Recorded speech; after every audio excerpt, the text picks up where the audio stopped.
Hello, inspiring professionals. Welcome back to Evolve Quest. So today we have two very special guests with me. One is my wonderful husband, Peter. Hello. Who is also a fellow coach.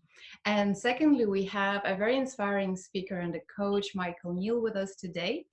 So Michael is a well-renowned internet transformative coach who is also a best-selling author and wrote 6 best-selling books, and 2 of them I've read, called the Supercoach and the Space Within.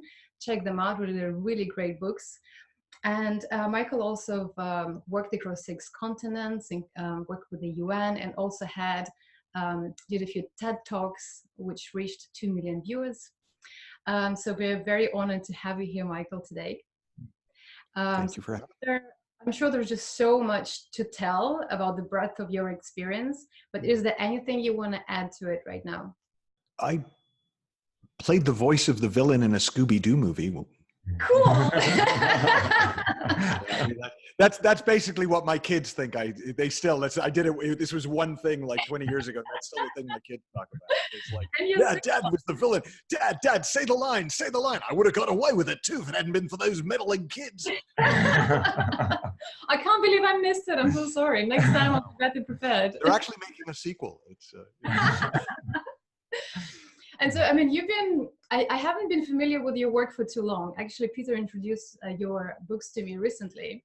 But the moment I really opened the books, I immediately felt like home. Even though I've read so much literature on coaching, this really hit home for me, the way that I've been feeling is the kind of the right space to work with clients. And I think for me, it's your focus on creating their changes within, before you start creating changes in the outer world, like, getting a new job, a new partner, more cash. So I'm working on the inside first, if I understand your work correctly. Yeah, I might describe it, and I've never described it this way, so I might not describe it, but it just occurs to me in this moment to describe it as getting real before you try to move forward. But not getting real in that kind of shamey, judgy, this is wrong with me and this is wrong with me and I'm never going to be this and I should have owned up to that. Just getting real as in we are all in this same soup together. We're all doing the best we can, given the thinking we've got that looks real to us, given the world that we're navigating in. And to think that anybody has any special powers that anybody else doesn't have to navigate that is just not true. There's an old saying in Buddhism: beware the man who casts no shadow. There's another version of it: if you meet the Buddha on the road, kill him. That we have this idea that other people have it all figured out, that they know, and if I could just know what they know, then I'd have it all figured out and all my problems would go away and I'd never get into an argument with my wife or husband again, and my business would immediately jump to 6 or 7 or 8 figures, and unicorns would come out of my butt. Like that is not life on earth. Life on earth can be filled with love. Life on earth can be filled with joy. Life on earth can be filled with laughter. It will be filled with tears. That's life on earth. And if you get real, it's amazing what you can get done. Right. But if you try to get stuff done because you're going to be amazing, like that amazing person who told you to be amazing, well, good luck to you. But I've been amongst you. I've met tens of thousands of you, and it doesn't seem to be how things work here. Mm. And so getting real, because in these conversations, it's very difficult to ever point at anything really easy to describe. It's always just pointing.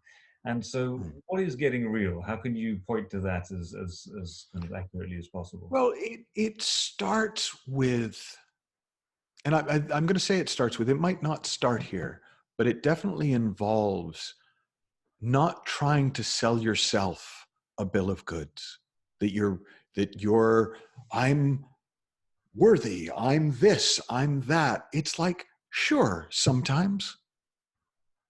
Like, we're all really cool sometimes, and we're all kind of shitty sometimes.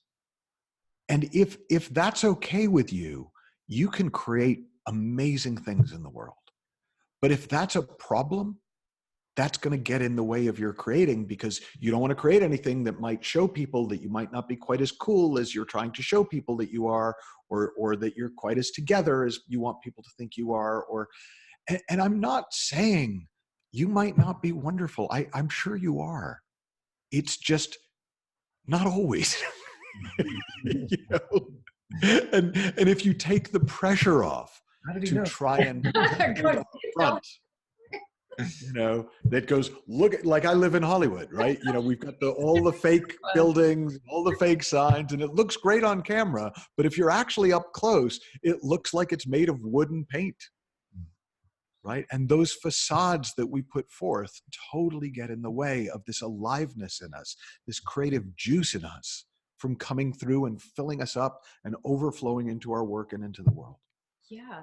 And I'm curious, like, how do you like even start getting real? If you're someone who's been, well, I mean, this sounds really funny, but just stop being full of shit. And even look, this is my honest story. Okay. So I used to think that I had 95% integrity, that I was 95% real. And I thought, well, I may never get all the way to 100, but I'm going to work towards getting 100% real. And then one day, to my horror, I realized I'm probably about 13% real. Like, I had no idea how full of crap I was. It shocked me. I went through a brief period of just utter embarrassment, because I started to notice how I'd stretch the truth here a little, and how I'd bend a fact there a little, and how I'd miss out a little piece here. And I suddenly realized trying to get real for me was way too hard. I needed to be a little bit less full of shit today than I was yesterday. And that actually became my goal. And that is still my daily path, to be a little bit less full of crap today than I was yesterday. And you can do that. And I remember one of the first times it came out, I was on air on my radio show. A caller called in, and he was asking about, he had trouble, I can't remember if it was sales or women. Like, he had trouble either talking to somebody in a sales situation or talking to women in a dating situation. And I said some really clever stuff. I was very funny, and he was laughing, and the show was going great. And I suddenly realized, as I'm talking to him live on air, oh, none of that works for me. I still have that fear. And I thought, and I apologized. And I said, hey, can we start again? Because I've just realized that doesn't even help me. And then we had a completely different, very real, profoundly impactful conversation. So that's how I know to do it, is if you just stop being nonsense. Like, there's a wonderful line in a Taoist text called the Sin Sin Ming, and I'm probably mispronouncing that, but it says, you do not need to seek the truth. Simply cease to cherish opinions. We don't necessarily need to nail it. We just need to stop arguing for things that aren't true. That's enough. That will reveal what is true. I used the talk that you guys came to. I used the quote that I came across recently that I love from Ramana Maharshi. Let what comes come, let what goes go, see what remains. What's left when you stop spouting is at least closer to truth than what you were spouting. Thank you. And it sounds to me like it's a lot like being authentic. Like it is, but being authentic becomes a facade. Look how authentic I am. I'm willing to talk about my problems. I'm really authentic. I'm vulnerable. Like, that becomes the new facade. Yeah. And it's, in a way, it's easier to just keep putting down what isn't real and allowing what's real to emerge than trying to assert something real, which inevitably, because you're trying to assert it, won't be. I know, like, I'm very much like how-to person, you know, you give us to-dos and not to-dos when you're being real. And you've given an example on the radio show. But are there any examples for people who say, you know, work in a busy office situations, like what it is being real in that situation and what is not? Well, so I'll make a distinction between being real with yourself and being real with everybody else. Like, start with you, right? Offices have politics, right? And it may be that in your office, it wouldn't be a great idea to tell everybody what you think first day in. But by the same token, it doesn't do anyone any favors for you to, you know what, let me actually pull it back, because I don't want this to turn into the right way to be. So the original question was, how do I help people do more, achieve more, succeed more? At least that's how I sort of took it. And I said, well, it starts with getting real. But getting real isn't the new goal. It's just the starting place. It's just, as you are a little bit more honest with yourself, you'll suddenly find it's okay. You don't need to work so hard to be different to how you are. And when you're not working so hard to be different to how you are, you have an amazing amount of energy that comes through you that's been diverted. So I got the chance to interview Don Miguel Ruiz once. He's the author of The Four Agreements and The Voice of Knowledge and The Mastery of Love, and one of the great shamans of our modern times. And he was saying that for him, the Four Agreements, be impeccable with your word. I can't remember them. I'm going to embarrass myself if I try. But that these four things that everybody in America started practicing once Oprah got hold of it and Ellen got hold of it, they're really just the four biggest ways we drain our own life force. We drain our own energy, trying to tell stories and then back them up with other stories so that nobody will find out that we're telling stories. Trying to kind of half do something and half not do it. And then it winds up taking twice as long and twice as much energy as if you just threw yourself into it in the first place. Not making assumptions that wind up sending you down a million rabbit holes, when the truth is you just don't know until you know.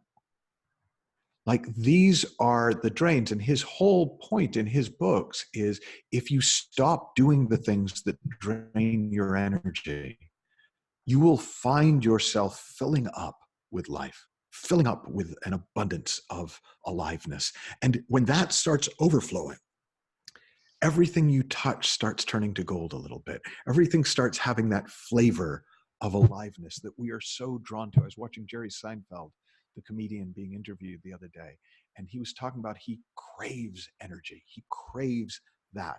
Everything he does is in pursuit of that. That's true in some way for all of us. Joseph Campbell, I think I mentioned this in the talk, said that we're not searching for the meaning of life. We're searching for the experience of being alive. That aliveness will come through in your office work. It will come through in your coaching. It will come through in your performing. It will come through in your sport. It will come through in whatever it is that you do. And it will draw people to you. It's just attractive. And that kind of leads us into a more kind of mystical realm of conversation, which you've kind of touched upon in your writing, as far as I'm concerned. And you also mentioned that there's this intelligence that will guide you if you let it, once you've kind of dropped your own bullshit. And so what does that look like for you? Well, the problem is it doesn't look like anything. Otherwise, it would be easy and everybody would follow it. It has a feel to it. I sometimes liken it to electricity, because we all know it's there, but you can't see it. It doesn't look like anything, but it looks like things that are lit up. It looks like things that are working. So this intelligence coming through you may be as simple as, like, we were driving back from a weekend away yesterday, and the navigation system was taking us a really weird way. And both my wife and I at almost the same time went, I wonder what would happen if we just ignored it and went the normal way. And we started, and it turned out that all of these elaborate twists and turns would have saved us 5 minutes, but would have been an utter waste of time, because we would have gotten completely lost. And so that was a very simple way that it comes through. Sometimes it comes through where you just have a little kind of it occurs to you to call somebody, and it turns out to be exactly the right time to call them. You just kind of have an urge to do something, and you do it, and it flows extraordinarily well. We experience it all the time, but because the incidents are usually isolated, we don't connect the dots and see that this intelligence, this somehow can see more than we can, like a sort of a central control center where they've got all the maps and all the TV screens, and they're going, okay, there's going to be that coming up. Okay, tell them to take a right. That's always on. And it's just, we're not used to listening to it unless we are. And most of us actually are used to listening to it in whatever it is that we're really good at. And we just don't listen to it everywhere else. And is that because when we're doing something that we're good at, we're so focused that we can feel these subtleties, whereas in normal day to day we're so engulfed in our insecurities that they seem to overshadow this subtle intuition. Or mind chat. Yeah, I think that's a really fair way of describing it. We have the channel full of static most of the time. And when we're really engaged with something, either because it feels like a crisis and we have to be engaged, or because we love it, or because we're really good at it, there's less static in the channel, so it's easier to hear the signal. But it's not a technique, it's an understanding. If you understand that the only reason you're not guided, that you aren't being kind of given the next step and the next and the next, is because of noise, it starts making less sense to go with the noise. Okay, and you say it's not a technique, but is there a technique? Damn it, by the end of this call, it will be. But you get there somehow. Because is there a technique that you use to reduce the static, or is it just that over time you've just learned that the static just goes because of this understanding that you have? Yeah, it really is the second one. I mean, if there was anything else to it, I've fallen in love with the quiet. Mm-hmm. I've fallen in love with the spaciousness of less static. So in the same way as if you love video games, you somehow find time to play them even in the midst of a very busy life. If you love books, you somehow find time to read them. If you love a person, you somehow find time to spend time with them. If you love the quiet, if you love the space, you find time to be with it, however you get there. And so you could say, well, it's not that there's not a technique, it's that there's a million techniques. But honestly, for me, it's just the right thing has come along at the right time. The intelligence even provides the technique if a technique's needed. It'll stick one in front of you when you need it. And it might work great for a day, or it might be like Jerry Seinfeld, something where he does transcendental meditation, where he's been doing it for 40 years. And then after 40 years, he suddenly started doing it twice a day. And it was like, oh my gosh. But it occurred to him at the right time for him.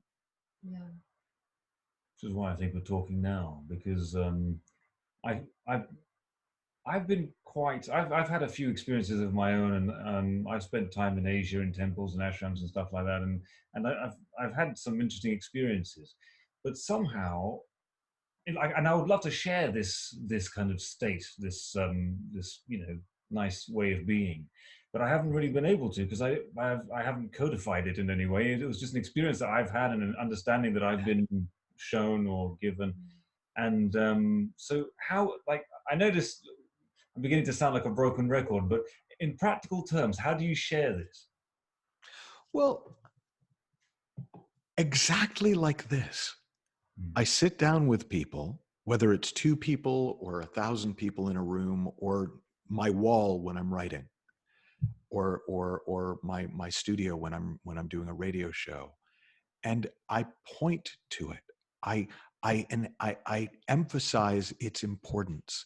I emphasize how your state of being, your fundamental come from, influences everything that comes from you.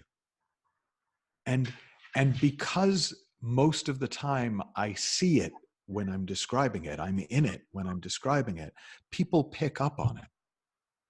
The come from matters so much more than we think. And if you see that, why would you not talk about it? Like, why would you talk about something else first, other than if you need to establish credibility with somebody who doesn't know you? And then you might start with the accomplishments and the achievements and the biography and all that stuff, just so that they know it's worth listening. Yeah, I also loved it at the talk where we met, actually, at the Alternatives in London. I really loved it how, and I don't know if I'm putting this the way you would, but something around the connecting to this space within, and then the fact that the outer world cannot help but arrange itself in a way that you become successful, extraordinarily successful out in the physical world doing things. Yeah, the only distinction I'd make is I would say things have a way of working themselves out.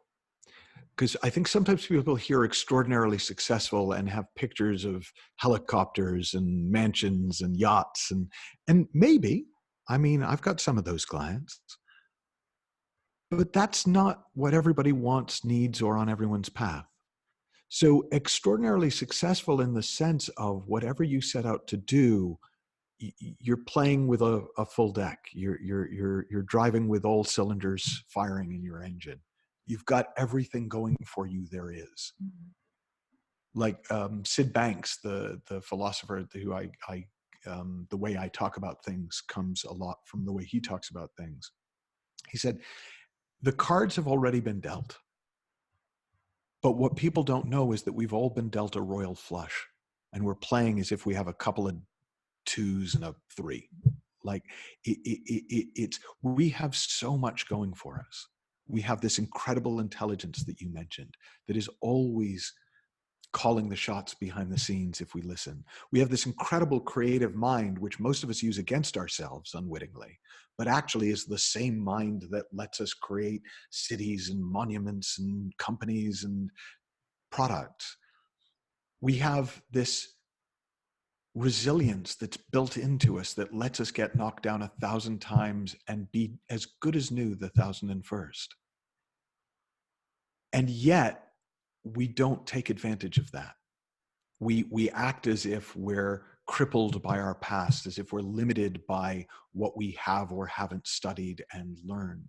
And so we play the game as if, I mean, I'll stick with the metaphor. We play the game as if we have a crappy hand, when actually it's a loaded deck and it's loaded in our favor.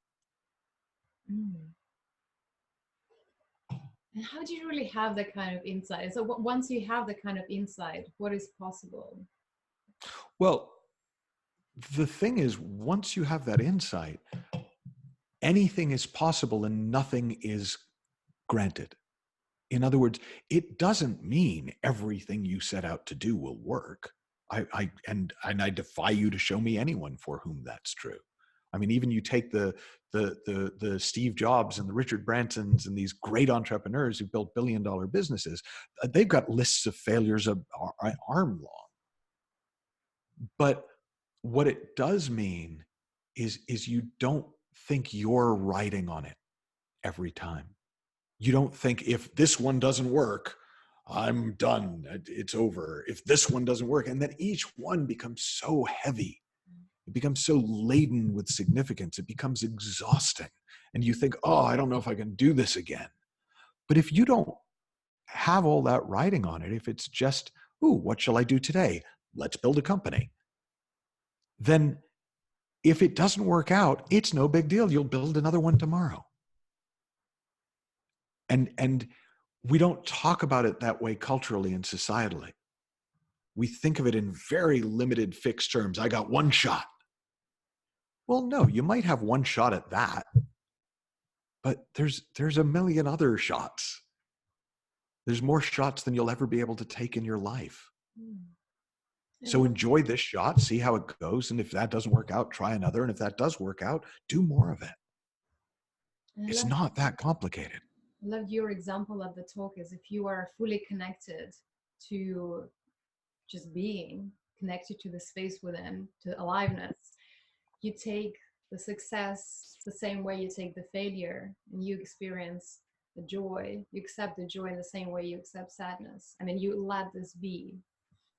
having a very Yeah, and I don't want to get too idealistic. I mean, I can get pretty pissy when things aren't working out, but even that, I don't take that seriously because I know it'll feel differently the next day. Like we have this idea that our feelings have permanence. The length of a feeling is the length of a thought. As soon as your thinking changes, your feeling will change and your thinking will change. We're not designed to think one thing all the time. That's why people struggle with concentrating. I'm trying to concentrate. I'm trying to concentrate. Why do we think we can concentrate on a negative thought any better than we can on a positive thought? Like thoughts come and go and the feelings come and go with them. And they add texture to life. They add richness to life, but they're not life.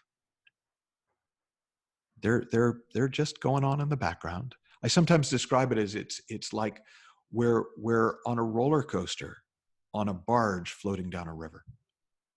So we can get all caught up in the ups and downs of the roller coaster, but what's really going on while we're on the roller coaster is this boat is just floating down a river, going somewhere. And if we can start to sense that, then we don't mind the roller coaster so much. We don't worry about, are we up, are we down, where on the roller coaster are we? Because we get that's an endless loop. But the forward progress, that's not the roller coaster, that's the boat floating down the river.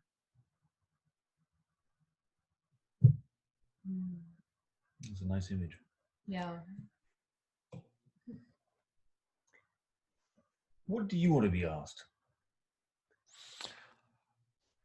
Do you know, it's not so much that there's anything I want to be asked, but if there was something I wish I had known earlier, I wish I'd known how good it can get. Like, I was a depressive, suicidal kid, and I figured it could get better than that. I figured I could get to be a better functioning depressive and maybe a non-suicidal depressive, and I got there. But I had no idea that it was possible to really enjoy my life even when it wasn't all going my way. I had no idea that there was so much love available in the world beyond my wife, my children, my dogs. I didn't know how fun it could be to build things in the world and to create things and even to create things and fail and try again. Like if you're making sandcastles, right? Unless you're really, really, really wound tight, you're going to do your best to make an awesome sandcastle, but you're not going to kill yourself over it. You're not going to let your marriage fall apart over it. You're not going to ignore the kids so you can finish the sandcastle, right? You're just going to try and make a super cool sandcastle. And if you're any good at it, it probably will be super cool. And that's the same if you're building a business, if you're building a career, if you're building a life. You can put your heart and soul into it without leaving your heart and soul behind. In one of the books, I wrote the line, and I just liked the line when it came out, play full out and fearless as if your life depended on it, knowing full well that it doesn't. Like that's the secret to success, in my opinion, and in my experience. There's a courage and then non-attachment. It's only a courage until you see the truth of it. So it starts as a courage, or it might start as a courage. But once you actually see that it's like there's a courage. I remember when my youngest daughter rode her first roller coaster, and we'd been trying to get her, the big kids had been trying to get her on a roller coaster, and we kept trying to take her on the gentler ones. And she wouldn't go and wouldn't go and wouldn't go. And she suddenly decided she wanted to do this roller coaster called Tatsu, which is horizontal. So you're like Superman. I don't know how long, like 90-foot vertical drops. It's freaking insane. It is the wildest roller coaster I've ever been on. And she decides she wants that to be her first one. Now, it took courage for her. It took courage for me to stand in the line and stay in line, because the closer you get, the more chances there are to pull out and pull back. But once she rode it, I haven't been able to get her off a roller coaster since. it doesn't take courage anymore, because now she knows the thrill of the roller coaster. So yeah, courage might get you in the game, but joy and exhilaration and love is what keeps you in it. It's like the funny thing, if I may share, like what I'm experiencing like right now. Yeah. It's a great opportunity for me to be like, have this time, asking you these questions directly. And this first time I'm interviewing someone with such a like big international acclaim. So like part of me like really wants to just enjoy this and be fully alive to this. Like, oh my goodness, it's happening. Michael just said yes, we're gonna interview him for an hour. That's amazing. At the same time, there is this feeling of gotta keep my shit together, not like say the A wrong responsibility to my viewers. yeah. So like, Which is, by the way, which is true. Of course it's true. But both things can be true at the same time. how can I connect and be fully alive now? I mean, I'm feeling fully like more alive now. I'm sharing how I'm feeling in the moment. But when you're doing something that's kind of stressful and stretching you in a way, like, how do I come back to connecting to this? Well, here's the funny thing, and I don't know if this is going to come out right, so I'll apologize in advance in case it doesn't. But if there is a part of you that really wants this to be helpful for your viewers, who cares what you're feeling? Like in this moment, like it's not about you if that's why you're doing this. So you'll feel all the feels. Me too, right? There are times I get really nervous before going out in front of an audience or doing an interview. And there are other times where I don't. And I don't know why, because it's not logical. I don't get most nervous when there's more people or when it's a bigger deal. I have no idea why I get nervous the times I get nervous, other than I have some nervous thinking for whatever reason. But I know in the moment, when my best friend, David, has been my best friend for over 30 years, best man at my wedding. I was best man at his wedding. We're each other's godparents to the kids. And he works sometimes with me. He films my live events. And somebody who didn't know that came up to him at one of the live events and said, wow, that Michael Neill is amazing. He has no ego. And David burst out laughing because he knows me very well. And he said, oh, he's got an ego, but he recognizes it has no place in the teaching. Right? It's not that I don't have feelings, that I don't get scared. It's just, it's not about me when I'm doing what I'm doing. It can be about me later if I even want it to be. Lately, I've gotten less and less interested in ever being about me because I have so much more fun when it's not about me. I have so much more fun when it's about the project, when it's about the other person, when it's about the audience. That's thrilling because then life just moves through me unfettered, unfiltered, uncontaminated by me. But I'm still here, right? I still like seeing the numbers go up on the TED Talk and seeing the book sales. And I get off on that. That's fun. I like watching the bank account fill up. That's neat. But it isn't the point when I'm doing what I'm doing. It can't be. And it can't be for anyone. And it already isn't for anyone who's successful, who's truly successful. They already know this feeling. They might have different words for it. You hear artists talk about when I'm really on my game, it just comes through me. It's like I'm not even there. Well, that's a universal. That's how it works. When we're really on our game, it's like we're not even there. There's just the game. And we're fully engaged to the point where we're dissolving into it. Mm. And so, yeah, sometimes you'll feel stressy and sometimes you won't. And sure, it's on you to kind of keep the time and make sure you get the kind of questions in you think your audience will want to hear about, and you keep it from getting too esoteric, and that is your job. But that's okay. Because worst case, it isn't as amazing an interview as you hope it will be. Best case, it changes lives and builds your brand.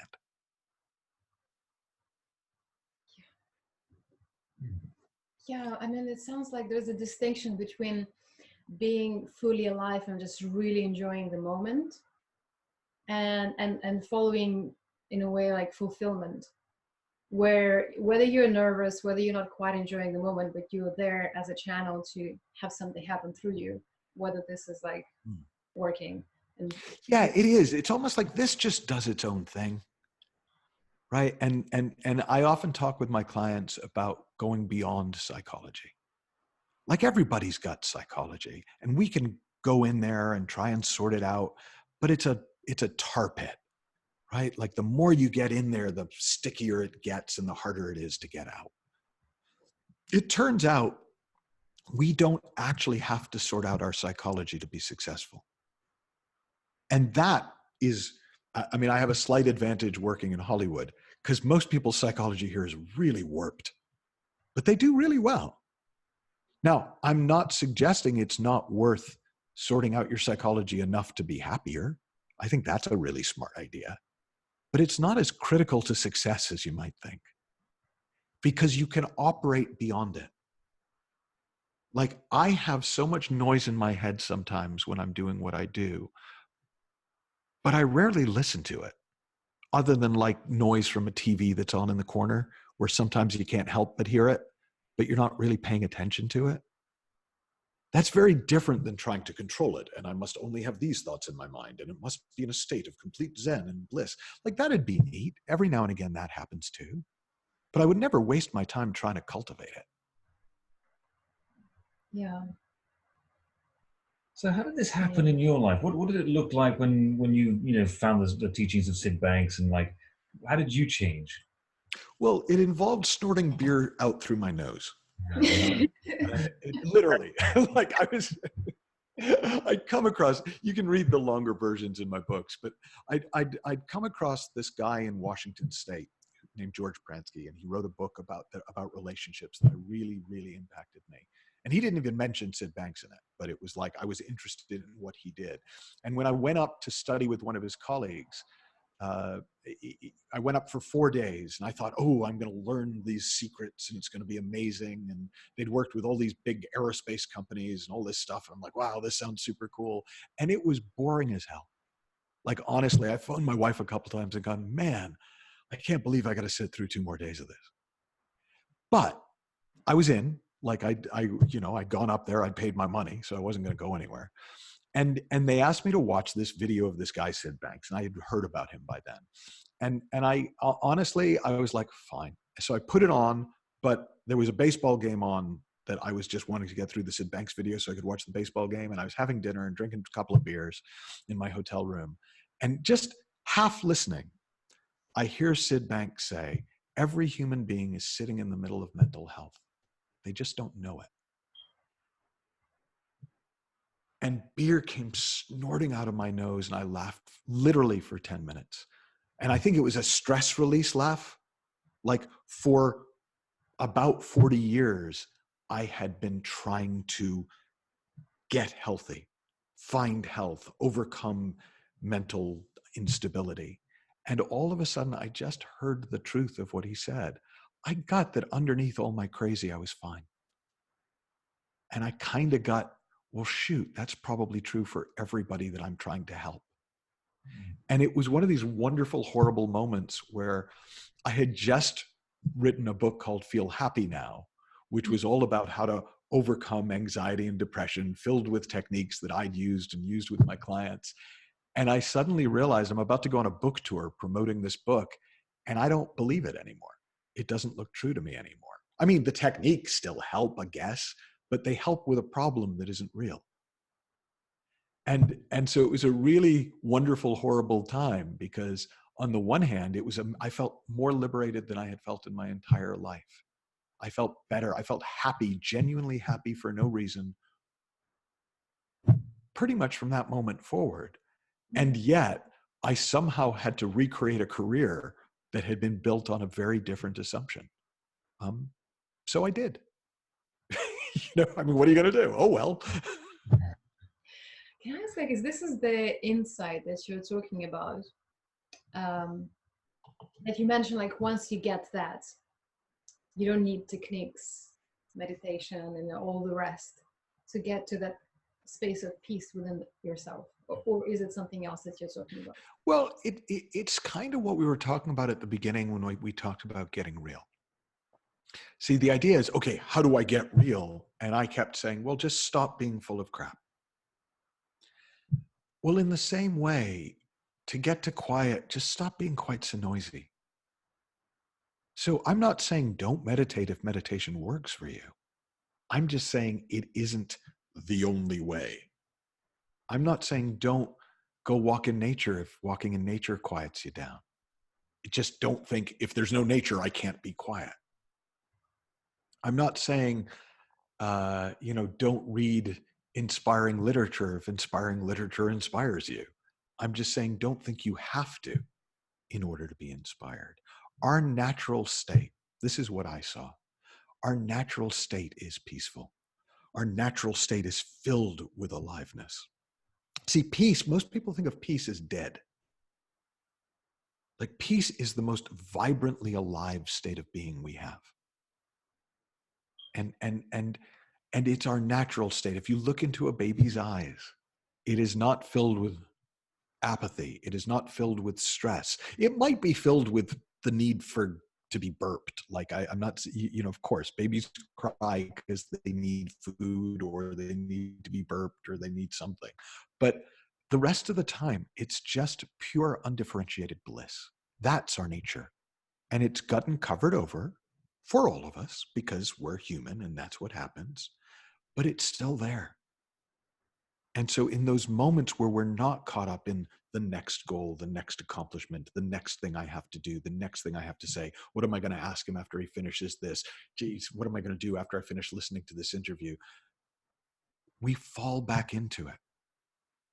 And suddenly we're present, we're alive, we're peaceful, we're kind of filled up. And if you let yourself fill to overflow, the world starts to open up for you. So we have that in our business. We talk about overflow, not effort. When we're trying too hard, we know that's a warning sign. It's like, okay, we've lost our way a little bit. When it feels easy, like it's almost hard, it would be harder to stop than to keep going, we're onto something. We misunderstand what our feelings are telling us. We think that manic state is telling us, okay, we're onto something. We're working hard now. Now we must be doing it. And we think that kind of quieter feeling is, oh, I'm losing my motivation. I need to do something to motivate myself again. When actually it's exactly the opposite. All that freneticism is telling us, boy, we are overthinking this like crazy. And that quieter, gentler feeling is letting us know, okay, we're home, we're present, we're available to the intelligence, we're available to be used by this creative force.